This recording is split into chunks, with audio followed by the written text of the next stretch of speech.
no se presentaron a las elecciones generales últimas, no es mi problema. Díganselo a su grupo parlamentario en el Congreso de los Diputados. Y si no, opten por ir al Congreso. Me ha sorprendido que ustedes, la marca blanca del PSOE Ciutadans, utilicen el mismo discurso que Esquerra Republicana de Cataluña, que es utilizar el Parlamento de Cataluña para intentar hacer política nacional a nivel de España, lo cual me parece surrealista.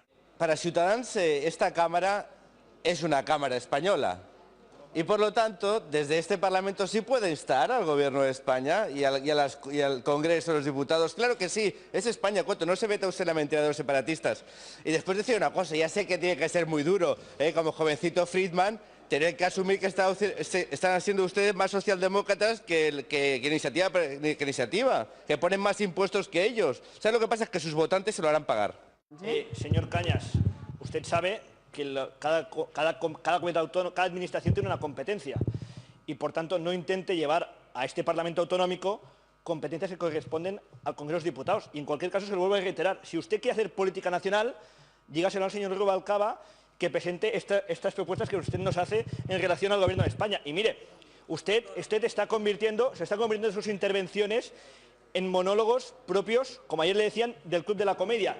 Continúe así y acabará siendo el bufón del Parlamento. Coto. En lugar de hablar de la película Torrente como Apatrullando la ciudad, habrá la película Torrente Apatrullando el Parlamento, protagonizada por Jordi Cañas. Muchas gracias, señor presidente.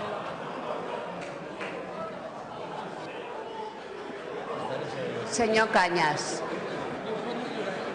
Senyor Cañas, suposo que demana votacions separades, no? Sí, sí. I no sí. farà cas de les al·lusions directes. No, no merece la pena. Déjelo, pobrecito. Pobrecito.